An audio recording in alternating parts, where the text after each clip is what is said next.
All right, everybody, welcome back to the Weekend Interview Show. I'm your host, Philip Drew, and our next guest, I got to say, is a personal hero of mine. If you've ever met me in person, I've recommended to you his book, The Creature from Jekyll Island, and I'm of the opinion that if you haven't read Jekyll Island, then you probably really don't have a very good handle on the way things work around here, and that's not just about the Federal Reserve, but the entire establishment as it operates and as it has operated. Welcome to the show, Mr. Griffin. Well, thanks, Philip. It's nice to be here. Everybody, J. Edward Griffin has been producing documentary videos and writing books and taking the fight to elite power for, 30 or 40 years at least. And let's see, The Open Gates of Troy, The Great Prison Break, The Fearful Master, a second look at the United Nations, of course, The Creature from Jekyll Island, a second look at the Federal Reserve, and his new one coming out is called the Freedom Manifesto, I think at least part of which is the grand deception about the war on terrorism, and that's going to be our focus mostly today.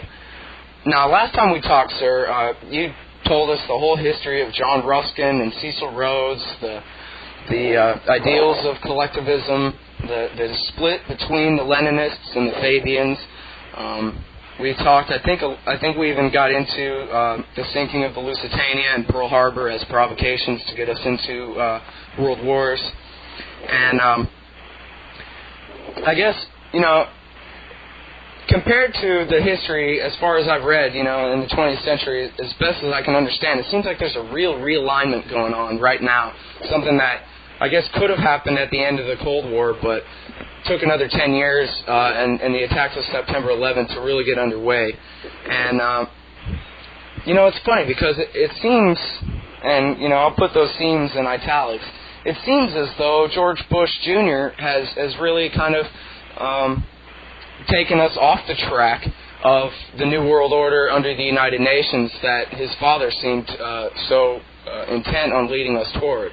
And I wonder if you think that's a real split there, or are they playing a game with us here, or what? No, I don't think there's a change in direction at all, Philip.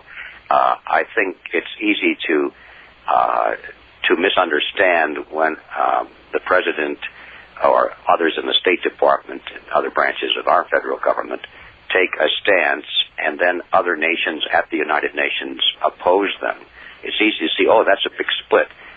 But when you analyze what they're arguing over, it's not the future of the UN. It's not the power that the UN is supposed to have. They're all in agreement that they want the United Nations to be the future world government based on the model of collectivism. What they're really arguing over is who is going to call the shots. It's kind of like a little power struggle within the larger strategy. And once you realize that that's all it is, you can look at what the policies are. The present administration is still just as pro-UN as it ever has been, and they're anxious to build an international military force, but they're willing to take the lead, and they're willing to use American military personnel and equipment to sort of prime the pump, but they're anxious to get that all turned over to international control just as soon as possible. They're building the International World Court, even though right at the moment they're saying, well, wait a minute, we don't want to give these judges immediate power over us because they might declare us to be war criminals or something. But they're not saying they don't want the World Court. They're not saying they don't want judges to do that. They just say that they don't want them to do it right now. Maybe a few years from now, they'd be fine, you see. So when you analyze what these so-called splits are, it's not over long-range goals or policies. It's just over maneuvering in the short term. I see. Well, there was a lot in the press in the last couple of years about how really Colin Powell, I guess, is more carrying the mantle of the main school of thought at the Council on Foreign Relations, and they're more multilateral take on things. But then there's this whole group of ex-Trotsky type neoconservatives, they call them, led by people like Richard Pearl and Paul Wolfowitz. And I saw Richard Pearl on C-SPAN, and the guy's a vicious killer, so don't get me wrong, like I'm taking his word for it, but he seemed to genuinely have no regard for the UN whatsoever, and said, you people are crazy if you think that that this war on terrorism needs to be a multilateral thing. This is, screw the UN. That's old 1945 stuff. We don't care about that. We need to reshape the Middle East for democracy and all that, but it seems like they really want just America to be the one world government without the UN at all. Well, yeah, that is the line, and you find that line even among the CFR group. But as I said before, it's a temporary thing. If you ask them what's the long range view, they'll say, well, of course, the long range view after maybe 10 or 20 years we'll have world government, but in the meantime we will dominate. We will be the top dogs. And yeah, it's pretty clear that they have the short range view. The next decade, at least the next decade, maybe two. They expect America to be the dominant world force, and they're prepared to carve that out of the planet using military power. But still, when you get down to their long-range plans, they all agree, even these people, that somewhere down the line we're going to have world government, and it will be the United Nations. So I think again, as I said before, it's a short-range or interim strategy versus long-range strategy. These people are world government advocates. That's all there is to it. And the debate, of course, is who's going to run that world government from behind the scenes. They expect that the United States will be the most dominant force. If we can create a world government and at the same time be the largest power within that world government, they expect that we will dominate it. And then we can do whatever we want to in the name of the world, you see, instead of having to carry the American flag into the battlefield, having the world against America and hating America because we're over there shooting, killing, and bombing. You say, well, we'll carry the UN flag, and that's not America anymore. It's just the world, you see. So I believe that is their long-range plan. So as we use our force to, I guess, kind of force the quote-unquote rogue states into the world community, by the end, we're the last rogue state for them to all come and take care of, right? Well, I think in a way that's probably a very good analysis. I always choke on the word we, because when I say we, I'm not talking about you and me. I'm talking about these people who have captured control of our government. It often brings up some anger in people. They say, well, you're criticizing our government. What are you, anti-American? Are you anti-government? And I want to make this very clear. No, I love America, and I have nothing against government at all. What I am opposed to is corrupt government. And I think it should be made clear that when I am criticizing the policies of our government, I'm not criticizing America, and I'm not criticizing our government. I'm just criticizing the people who have captured control of our government and are using it for their own agendas. Well, sir, in your books, you document how this group of people and their sons and grandsons have really dominated American policy since the turn of the last century, really.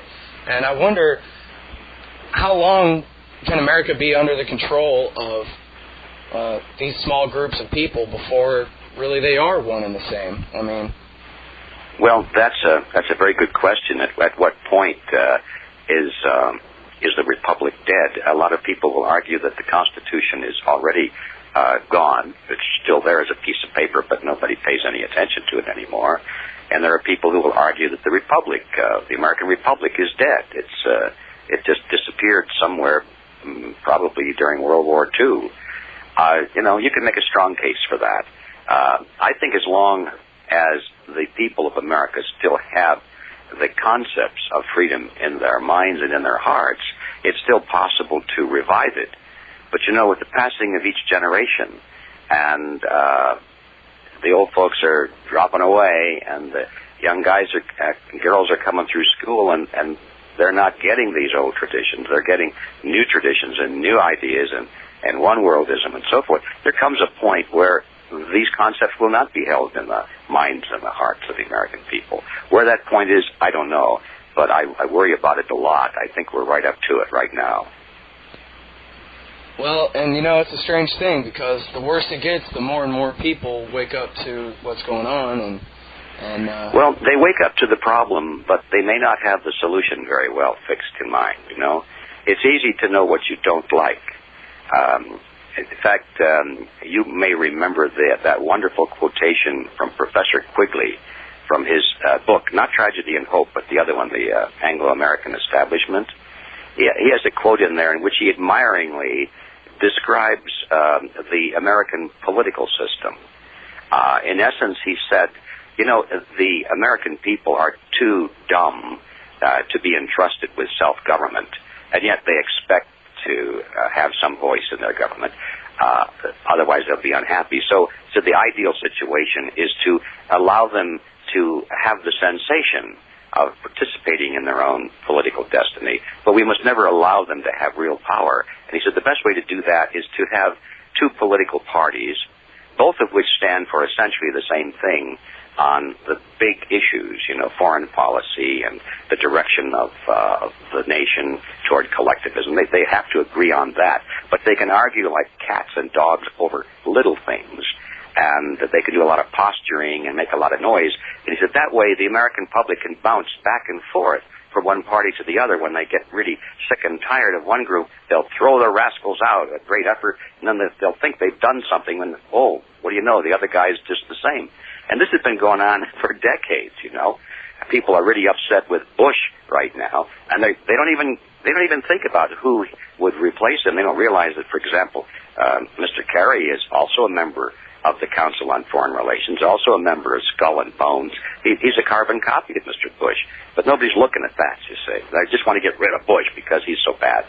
You know, and they wanted to get rid of Clinton because he was so bad. Then they got Bush. Now they get rid of Bush, they'll get Kerry, and they'll have to get rid of him because he's so bad. They never look at where they're going. They're just looking at where they're trying to get away from. It's funny. I saw Bill O'Reilly on Fox News the other night say, well, this is probably the most divided coming election, this coming election is probably the most divided in American history. The candidates couldn't possibly be more opposite of each other. That's nonsense, of course. But it can be made to look that way, you know. It can be very convincing, and especially if you're arguing over the war in the Middle East, for example. They could have different points of view on that, but that doesn't mean they have different points of view as to the role that America will play in the world and the use of military force, if necessary, to acquire that power, or any of the other issues such as world government and so forth. You know, disarmament, the building of an international military force, the important issues, economic policy, the Federal Reserve. These guys agree on all of that, but they will argue over whether or not we should be in Iraq under the present circumstances, you see, or whether or not somebody has some hidden agenda in acquiring control over oil fields in that part of the world. That can capture the imagination of the American people. You know, just like a sex scandal in the White House, it really doesn't make that much difference on the long view of where the nation is headed. But if you can get focused on those things and ignore the really big issues, well, that's exactly what Professor Quigley was saying. That's how it should work. And the biggest issue of all, of course, is the steady march toward world government. That's it, yes. That's where it's all headed. And in order to make that possible, the United States has to be turned into a totalitarian system, so it will be comfortably merged with all the other totalitarian systems in the world. So that's the grand design, and it's kind of shocking to hear it said so plainly, but when you really stand back and look at history for the last 5 or 6 decades at least, it all makes perfect sense. That is exactly what's been unfolding. You used that phrase, comfortably merged. Where have I heard that before? Well, that was a phrase that came from Norman Dodd. Norman Dodd was the chief investigator for the Congressional Committee to investigate tax-exempt foundations back right after the end of World War II. And he was interviewing Norman Gaither, who, as I recall, was at that time the president of the Carnegie Foundation. No, excuse me, it was the Ford Foundation. I got those two mixed up there. And he asked Mr. Gaither, you know, what's going on there in these foundations. And now this is Mr. Gaither's quote. He said, we have been using our resources so as to bring about a change in the thinking in America so that it can be comfortably merged with the Soviet Union. And now what year was this, sir? Well, I don't remember the exact year, but I'm going to guess it was about 1946 or something like that, 47. I could look it up. It's actually in my book, but I don't remember the exact year. Okay, I'm it was shortly after World War. I remember. Yeah. And, of course, when he said comfortably merged with the Soviet Union, he wasn't thinking so much about just the Soviet Union. It's just that was about the most totalitarian system on the planet at that time. So if you could merge with that system, you could merge with any system. So in other words, he was talking about world government, so that a country like the United States could be merged comfortably, that was his word, with the most totalitarian system in the world. That would require quite a bit of changing in the way of life and in the culture and the thinking and the traditions and the judicial system in America. It would take a tremendous change in America. And they discussed how that would be possible. And as you recall, the answer that they came up with was war. So there's nothing like a good war to bring about rapid change in society so that people will accept their loss of freedom as a necessity in exchange for security in the face of a dreaded and dangerous enemy. So they decided that war was the solution to bring about change in America. And, it was shortly after that point that, ever since that point, the United States has been in wars. It really is the perfect inverse of James Madison, isn't it? He says, our liberty is never more threatened than when we're at war. And they take that and they say, hey, good idea. It's a good idea, they say, yeah. But how are we going to get people to willingly give up their liberties? Get them into a war. That's very simple. And so you have to give them credit for it.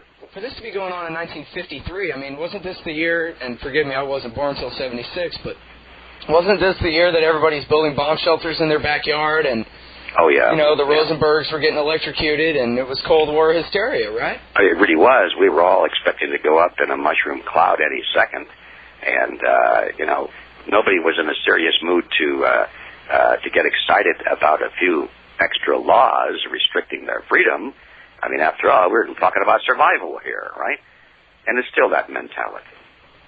And that brings up an interesting point, too, because, the right often, and, I hate to say it, but I'm thinking of the John Birch Society here, for example. They often use they kind of draw a little chart and say pressure from above and pressure from below and the pincher strategy and how to move us toward a total state. And of course, they're always talking about left-wing radicals in the street demanding more government and then that government coming to their rescue. But the same goes for the right wing, too. I mean, the whole anti-communist mentality back then, the Second Red Scare, did just as much to diminish American liberty as the communists were trying to do, right? Well, I couldn't agree with you more, actually. The only thing with me is that I don't like to use the phrase right wing and left wing because it really doesn't have much meaning, Supposedly on the left, the extreme left, we have the communists, and supposedly on the extreme right, we have the Nazis and the fascists. And I say, what's the difference between those two? There's very little difference except the emblem on the flag. They both are based on the principle of collectivism. Communism is based on international socialism.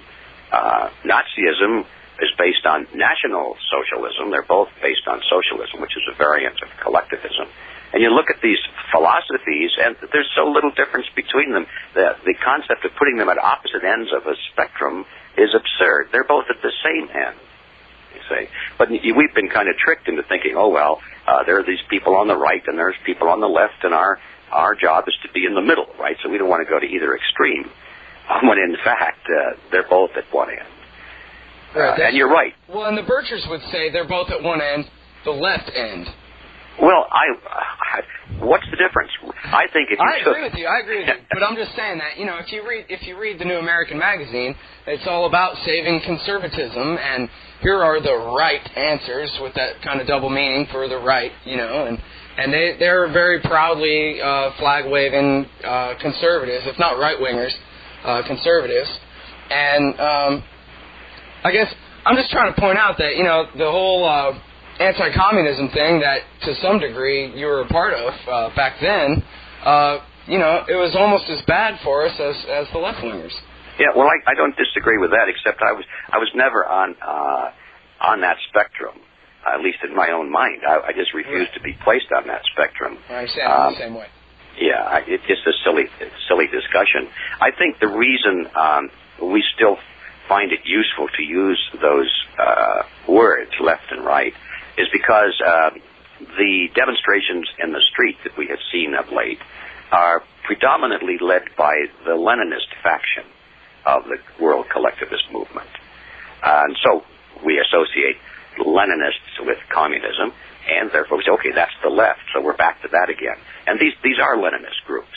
But on the right, on the other side, so-called other side, not the other side, but the so-called conservatives, what's so conservative about what's going on when they support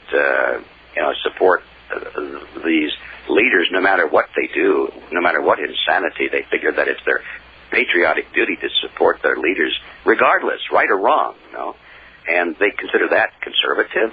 I don't. Yeah, especially when Bush says, hey, what we're doing here is a global democratic revolution. That doesn't sound very conservative at all. No.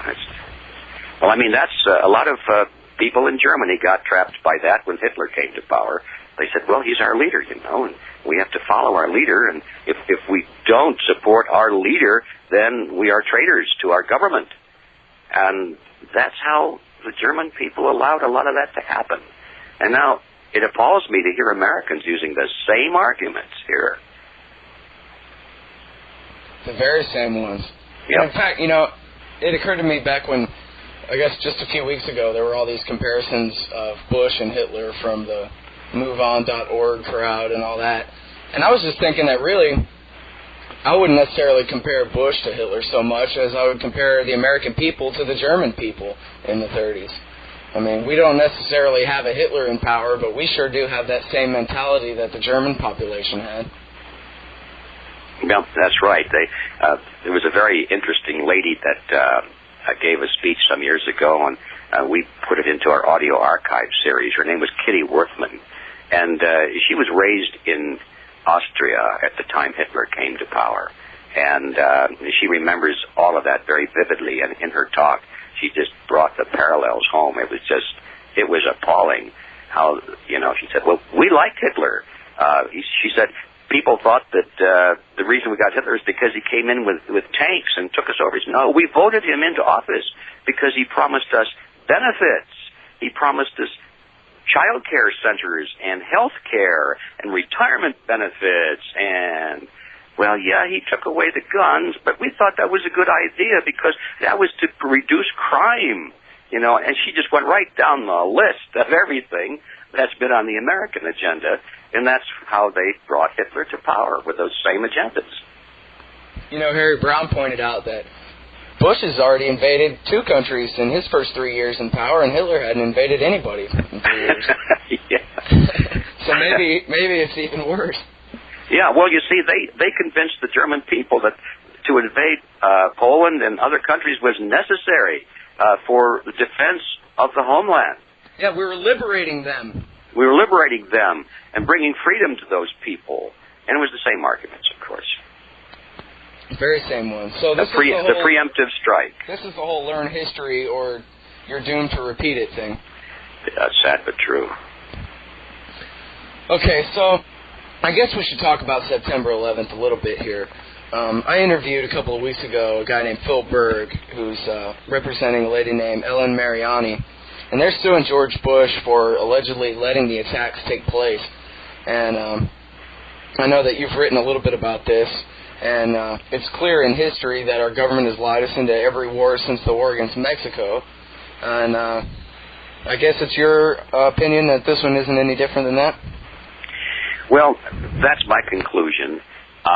I think the only intelligent position to have on this is to say, let's look at the facts, and then you make your own judgment on it.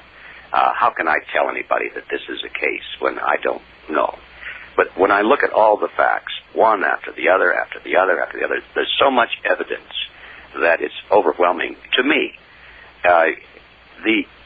the word proof, is an interesting word. People say, well, can you prove that Bush and the administration really wanted an attack like this so that they could do all of these things in the name of defense?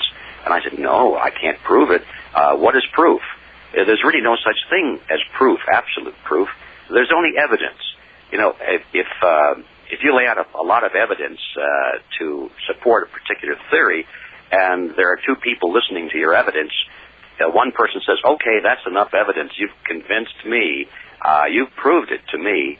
The other person might say, well, I looked at that same evidence, and it's pretty impressive, but you haven't proven it to me yet. I'm still not convinced. So there's no such thing as absolute proof that will carry with everybody's observation, you know. But it seems to me that when you look at all of the evidence that is now available out there and put it all end to end and just clear away your mind to say, I wonder if this could be true, and just look at it open-mindedly, I find it very difficult to believe that a person of average intelligence has to look at that and say, boy, I'm convinced. That's my opinion. However, you know, there are some people who don't want to believe it, because, you know, if you believe that, that means we're in serious trouble. And that means we have to worry. That means we have to do something about it. And that's a very unpleasant position. So a lot of people will not want to take that position. And so they'll say, oh, I don't believe that. It couldn't possibly be true, because it gives them comfort and, you know, peace of mind. I think it's more a psychological thing than a logical thing. Yeah, I'd agree with that. And, you know, I think the first argument that people will say is they wouldn't do that. Come on, they would never do such a thing. Of course, yeah. Now, that, I can throw that one right out the window. And then, of course, they would say the next thing would be, well, why? Why would they ever do such a thing as to allow an attack like September 11th to happen? Right. Well, that's why I've taken a lot of time in my own essays on this topic, Philip. You know, I took a lot of time up front establishing the motive. And the motive, we've already talked about it here a moment ago, the motive is to change the thinking of the American people so that they will be willing to accept drastic changes in the way of life. So they will accept a totalitarian system of government so they could be comfortably merged with the other nations of the world. And that is the motive that drives these people. They're trying to create a world government. And that means to hammer and reshape the American people so that they'll fit. And war is the best way to do that. And they've written about this and talked about it. And so that's the motive. They really think they're doing a good thing. You see, they don't think of themselves as being evil people. They think that this is for the benefit of mankind. That somewhere down the line, everybody will sing their praises as having been great statesmen for doing this. And, you know, right really now... insanity, isn't it? Well, I think it is, but they don't, you see. It's interesting to see, for example, the Pearl Harbor evidence. You know, for years, people just refused to believe that President Roosevelt and his cabinet members and high people in the military knowingly encouraged the Japanese to attack and then allowed the attack to happen so that it would appear as a surprise attack. They just refused to believe it. They couldn't believe it. Well, now the evidence is so clear, in spite of all the burying of the evidence that they've done over the years, it just keeps coming up. And now Roosevelt's defenders are saying, well, yes, he did. But, you know, wasn't that a wonderful thing that he did that? Because now, you see, we got into that war at an opportune time. If we didn't get into it then, perhaps Hitler would have attacked America, and we would have had a greater loss of life. And so, you see, it was an act of statesmanship. So now the argument has changed that to do that, to deliberately allow a couple of thousand American servicemen to be slaughtered in a needless surprise attack was actually an act of statesmanship. And this is what I think the present leaders are expecting to have happen to their reputations in the future. They expect to go down in history as having been great statesmen for doing this. Because now, you see, they moved America closer to this wonderful world government that supposedly will put an end to all wars, and people will live in collectivist paradise. And so we had to sacrifice a few thousand Americans, but the price was small. Oh, man. And, you know, I have interviewed Robert Stinnett on this show, and that is exactly what he said. That's it, what he said. And yep. he's a total true believer, too. I mean, I got to give him that. I mean, he'll say he really believes that Hitler would have invaded South America or Canada or something if we hadn't got involved when we did. Yeah, so once you get that mindset, you see, you can justify any atrocity because it's all for the greater good of the greater number. And, of course, that's the philosophical basis of collectivism. Can we talk realism for a minute here? I don't think that anybody can ever control the whole world. I mean, even if they do have a monopoly on the nuclear weapons and on the aircraft carriers and fighter jets, this is still a pretty big planet Earth. There's bodies of water and mountain ranges and armed populations all over the place. I mean, it seems to me that, you know, this dream of John Ruskin, going back 130, 40, 50 years or whatever, of having this collectivist world state, at some point, don't these conspirators, or whether they're really conspirators, whether they just do it all in the open, I guess, is up to debate, but don't they realize that this is ridiculous? And that the reason there's nation-states is because people are different and they make little nations, you know? No, I don't think they do realize that, because they are true believers. They really believe that the best thing for mankind is the collectivist model, and the only way that'll work is if it's global, because otherwise there will be people slipping away from the net, and they'll be causing all kinds of problems, you see. So they've got to regiment everybody, the whole world. And they honestly believe that that is the best thing for society. You know, they've written utopian books about it, and I don't think they have a good handle on human nature, but, you know, they do. They think they understand human nature, and more than that, they think they can change human nature. They are the social scientists who think, well, this part of man's nature is good, and that part is bad. So we're going to change the bad. If we have to kill half of the people on the planet to do it, the other half will have the right attitude. You know? Oh, what a great plan. Yeah. Well, this is really how they think. That's an oversimplification, but that's basically their mindset.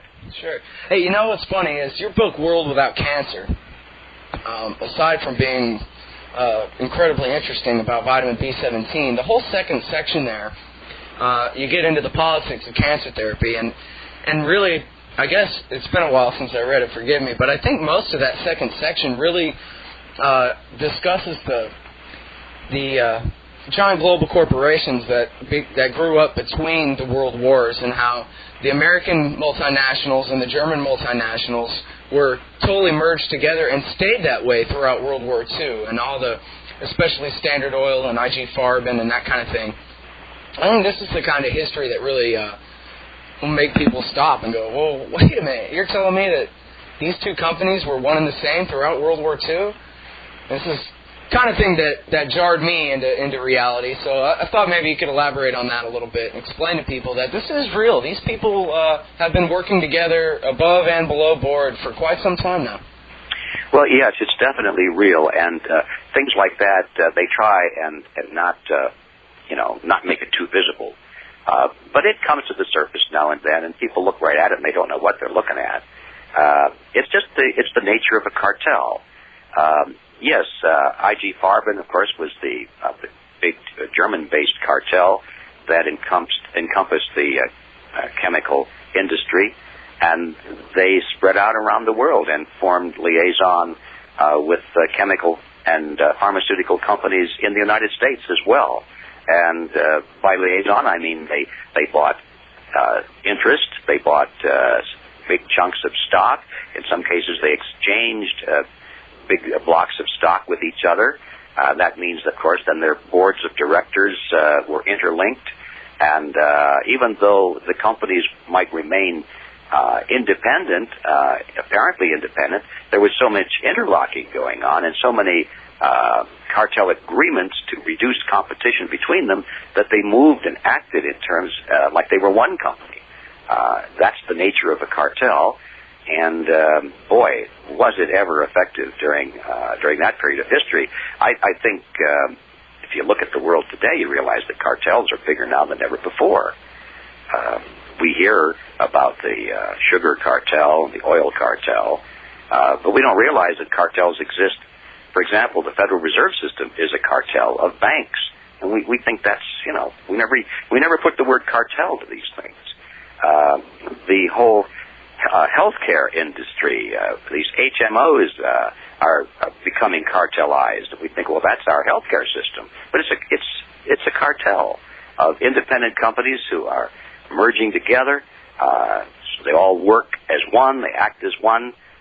Very little competition between them. You look at the stock market. The stockbrokers are all part of a private club. You have to be appointed to get a seat on the stock board. That's a cartel. So many things in our life are cartelized that we don't even think about it. But your point is very good. It all started, it seemed to start at least actually about World War I with the rise of the chemical industry, and of course that encompassed munitions, and then finally pharmaceuticals, and you get those three things together, you've got a terrific force in the world. What would you say to a socialist who said, but these cartels are the natural extension of capitalism? I mean, we look at American history. I think you talk about in Jekyll Island that there was a period of maybe 15, 20 years where Americans were just trading Spanish silver coins, and we had pretty much the closest thing to an unfettered free market as we could have in the early 19th century, and how these guys bought congressmen. And the answer to that, the state ever since then. The answer to that is that cartels are not the extension of capitalism in the traditional definition of the word. They're the extension of socialism. All cartels are a result of an effort to escape competition. We have to clear up a few words here. Capitalism is not a very satisfactory word either, just like right versus left. There are two kinds of capitalists. There are monopoly capitalists, and then there are free enterprise capitalists. Two entirely different creatures. Well, but all free market capitalists want to become a monopoly capitalist one day, don't they? Well, maybe they do in their hearts, but the minute they become a monopoly capitalist, they've changed. In other words, their goal is simply to make money, and that doesn't qualify them, in my book, to be a free market capitalist. If that's their only goal is to make money. Now, if they have an ideology on top of that, and if they say, well, I not only am making money as a free market capitalist, but I want to keep the system that way. I don't want anybody to have a monopoly, including myself. Now they've got enlightened self-interest, and these are the kinds of people I like to see around. But unfortunately, most of them are not. They're just driven by self-interest. They say, well, all right, I'll compete. But the minute I get to the point where I can prevent competition, then I will do so. And that, of course, is the history of most of the giant corporations in America. If you remember, John D. Rockefeller came up really from the bottom, and once he got to the top of the mountain, he didn't want any more competition. And all of Rockefeller's biographers quote him as saying, competition is a sin. Well, of course, it's a sin once you've got to the top of the heap and you don't want anybody, competing with you. So the problem with the socialists looking at cartels and saying that's an outgrowth of capitalism is that they don't realize that cartels are socialism. Socialism and cartels are just different words for different aspects of the same concept. The cartels, how do they keep their cartel agreements in force? They bring government into the agreement. Take the banks, for example. If the banks just had an agreement between themselves, there'd be no way to force all of the banks to comply. So they went into partnership with the federal government, and they wrote their cartel agreement into law. They called it the Federal Reserve Act, and now the federal government enforces the cartel agreement. So cartels always gravitate toward government as the enforcer for their agreements. And this is the essence of socialism. Government control and regulation over industry and production and all aspects of commerce. Which, this really brings up where we started, which was when you said that you're really not anti-government, you're anti the people who control it. I mean, what you describe sounds to me like a problem of having a government at all. Because if you have a nation state, these guys are going to buy it. Well, it's a problem when you have a government without principles. When our Constitution was drafted, the people that wrote that document had very firm political principles. They had an ideology. They knew what it was. And unfortunately, they never spoke about it as such, but you could find evidence of it in their debates during the Congressional Convention. You certainly find evidence of it in the drafting of the Constitution itself. You find strong evidence of it in the Declaration of Independence. But it was never brought together and codified. So that is the problem. With the passage of time, that ideology has faded. And today, Americans are adrift. They don't know what it was that our founding fathers had in mind when they put this document together. They just have no clue. So they're, if you don't believe in something, you'll fall for anything. And so the American people don't believe in anything. They don't have a creed. Well, of course, you got me on one of my favorite topics now, because that's the reason that I formed Freedom Force International and created a creed of freedom, so that we could all get on the same page, hopefully, and at least agree to what we stand for. And not just what we're against, but what are we for. And these are the principles, in my opinion, that were built into our constitutional republic when it was formed, but they're the principles that have been lost and forgotten. Well, and it's a pretty simple slogan, too. We hold these truths to be self-evident, right? I don't have to prove it. I assert that I was born free, and what are you going to do about it? Well, that's right. It was a very strong statement of principle. What did it say in there? Like the purpose of government was to preserve these rights, that's right. Not to grant the rights, but to preserve them and to protect them. And there, in that simple statement, there's a huge chunk of philosophy. People today think that their rights come from the government. You go to the United Nations Charter and the Draft Covenant on Human Rights, they say, these rights are granted to the people by the United Nations. Oh, wait a minute. If the government can grant rights, it also can take them away. And, of course, they do. But in our, Declaration of Independence, it says quite clearly that the purpose of government is not to grant rights, but to ensure them, to protect them, to guard them. Totally different philosophy. Have you ever read anything by Hans Hermann Hoppe? No, I haven't. Over there. He's one of the guys, I think he's the editor of the Journal of Libertarian Studies. He's over there at the Ludwig von Mises Institute. And when I interviewed him, he said, even the idea that government's created to protect rights, even that is false. I mean, if you really look at it, they have to take your property from you in order to protect it. They're the expropriating property protector. They must coerce you into chipping in for your common defense. Well, I think that's a wrong assumption. If you grant the government... let's back up. What is the proper role of government? Where does government get its power? Well, most people, if they think it through, they'd say, well, it gets its power from the people. At least I hope most people would say that. In modern times, it should be that way. In ancient times, government got its power from the sword. All right? An army would come in, they'd slaughter anybody who resisted, and those who remained said, "Hail Caesar." Well, that's a different system than what we're talking about now, where we have representative government and supposedly have freedoms that are safeguarded by a written document called the Constitution. Well, where does government get its power? And I say the logical place is from the people. Well, if the people are not allowed to do something themselves, how can they delegate their government to do it? See?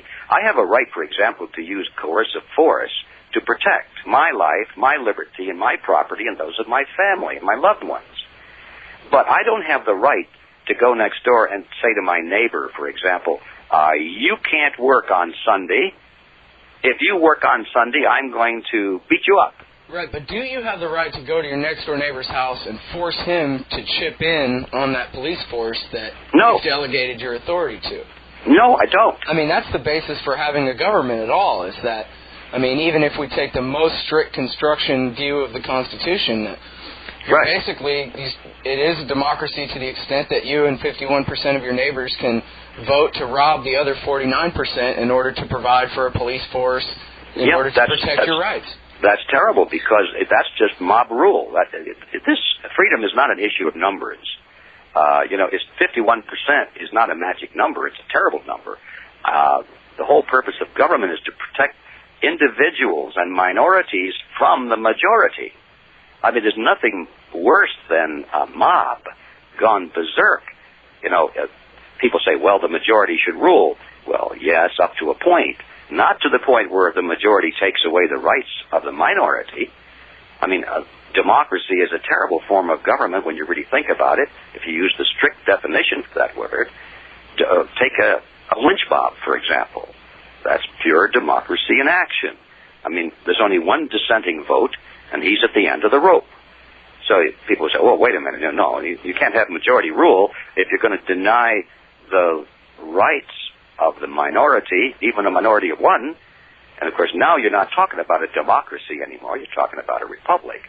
But people don't know those words. You know, when they say democracy, they're thinking of just a system where people have a vote and can participate in their own political destiny. But these issues of what are the limits on the majority to protect the rights of the minority, these issues need to be discussed and need to be understood. These are the things that our forefathers talked about quite a bit when they were drafting the Constitution. But these are not issues that are generally part of the curriculum in schools today. Oh, they're definitely not part of the curriculum in schools. And it's a point that, I hate to belabor too much. I tend to, in my heart, I'm more of an anarchist, and I don't think that anybody has the right to force anybody to do anything, even protect them. But I'm willing to settle for a limited constitutional republic if I can get one. Well, it's easy. Well, not easy to get. But we got one. It's harder to keep it. Getting it is hard enough. They had to fight a war and spill a lot of blood to get it, and then have some very wise people who drafted the Constitution in such a way as that they personally rejected personal power for themselves.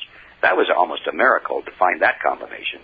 And then it was turned over to their offspring and their offspring, and after 15 or 20 generations, all of those ideas just faded away. And here we are today with nobody understanding what it was they were even trying to do. Everybody, G. Edward Griffin is the author of many, many books which you should read, especially The Creature from Jekyll Island.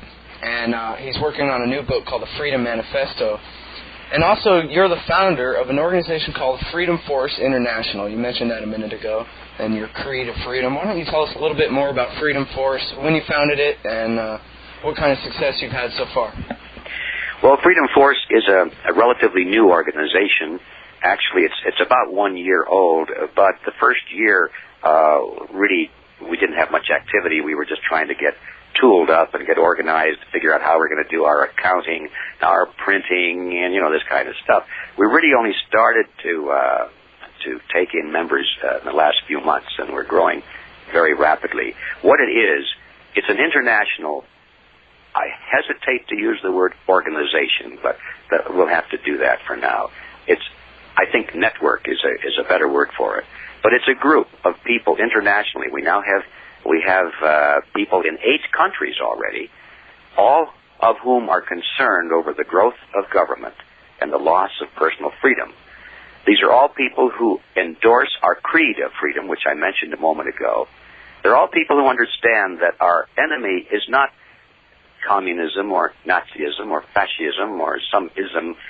The fundamental issue is collectivism. That is the ideology that you'll find in all of those totalitarian systems. And so our people understand that. And they're not going to fall for the same thing being fed to them under some new label, like it's now being sold to the American people under the label of Americanism. The same concept, you see. So they're not going to fall for that. But the real thing that distinguishes these people from most is that they're not just complainers.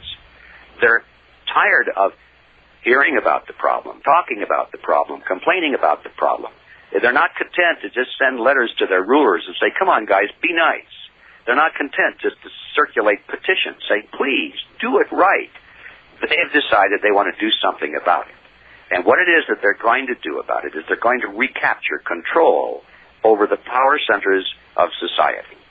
That means the organizations, the groups, through which people, they belong to various groups, they work in various groups, they have professional associations, they're political parties, they're church organizations. These are called the power centers of society. And if you look at those in any country, you'll find generally that the leaders of those organizations are collectivists. And that is how a few people can control the masses, because they're at the top of these power centers of society Whereas most of us who in the past have been complaining about what's happening in the world, we have not been willing to go into organizations and try and become influential ourselves. We've been people who say, well, I'm a non-joiner. Politics, that's dirty stuff. I don't want anything to do with politics. And people like us just back away from the battle and let the collectivists move into organizations at all different levels.